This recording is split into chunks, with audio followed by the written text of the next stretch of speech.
Hello everyone, কি অবস্থা সবার, কেমন আছেন?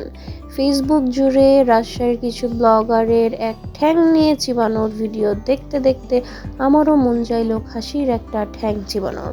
আব্বাকে বলার পরে আব্বা বাজার থেকে নিয়ে আসলো খাসির এরকম ঠ্যাং, আর তারপর সেগুলোকে সকল প্রকার বাটা মশলা, গুঁড়া মশলা, গরম মশলা, টক দই এবং পেঁয়াজ বাটার পরিবর্তে শুধুই পেঁয়াজ বেরেস্তা দিয়ে এভাবে ম্যারিনেট করে রেখে দিতে হবে 1 ঘন্টার মতো।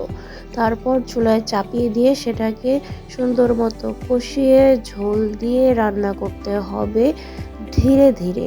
মাংসগুলো একদম নরম হয়ে যাবে। দেখতেই পাচ্ছেন আমার আব্বার হাতের স্পেশাল এই রান্নাটা।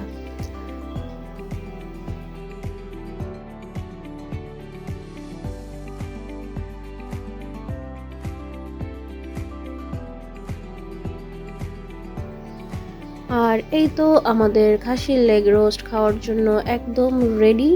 অনেক মজা হয়েছিল খেতে। আমি মনে করি বাইরে কিনে খাওয়ার চেয়ে বাড়িতে রান্না করে সবাই মিলে খাবেন, তাতে আনন্দ আরও বেশি পাওয়া যায়। আর এটা হচ্ছে আমার প্লেটটা। সো সবাই অনেক ভালো থাকবেন, অনেক অনেক খাবেন।